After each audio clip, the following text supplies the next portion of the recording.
SM সহ রাবি সহ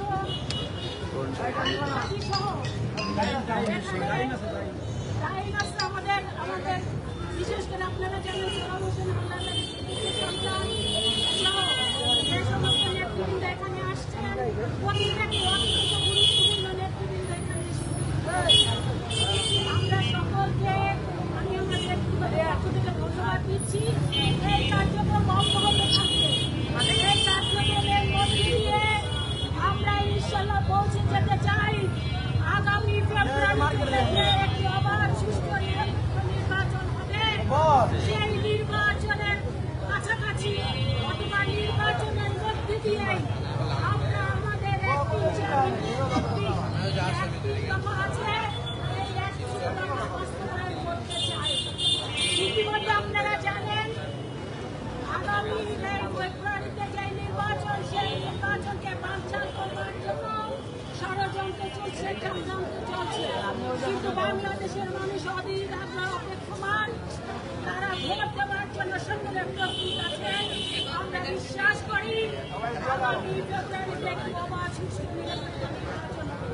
ইতিমধ্যেই আপনারা দেখতে পেয়েছেন জাতীয়তাবাদী দলের ভারপ্রাপ্ত চেয়ারম্যান জনাব তারেক রহমান বিবিসির মাধ্যমে যে সাক্ষাৎকারটি দিয়েছেন, সেই সাক্ষাৎকার বাংলাদেশের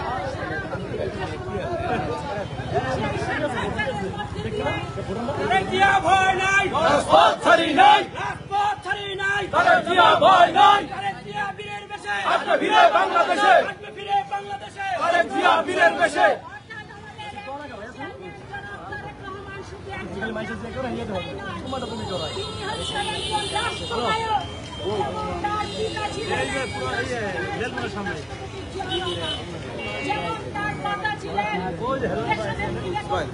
মেলবোর্নের সামনে, মেলবোর্নের সামনে, মেলবোর্নের সামনে।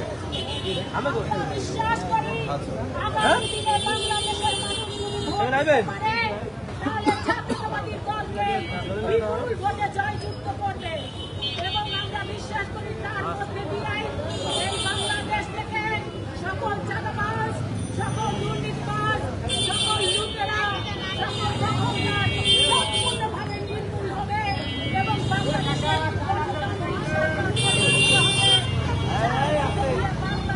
মানুষ সুখে শান্তিতে বসবাস করবে, তাদের ন্যায্য অধিকার ফিরে পাবে, তাদের গণতান্ত্রিক অধিকার ফিরে পাবে, তাদের মানবিক অধিকার ফিরে পাবে এবং বাংলাদেশ একটি সেই প্রত্যাশা ব্যক্ত করে আমরা জাতীয়তাবাদী দল এই মাদারীপুরের সন্তান আছি। আমরা ইনশাআল্লাহ মাদারীপুরে একটি সুখী সমৃদ্ধ জেলায় পরিণত করতে চাই। সেই জন্য আমরা অক্লান্ত পরিশ্রম করে যাব এবং সেই কারণে আপনাদের সকলের সাহায্য সেই প্রত্যাশা ব্যক্ত করে ভোট দিন, ভোট দিন।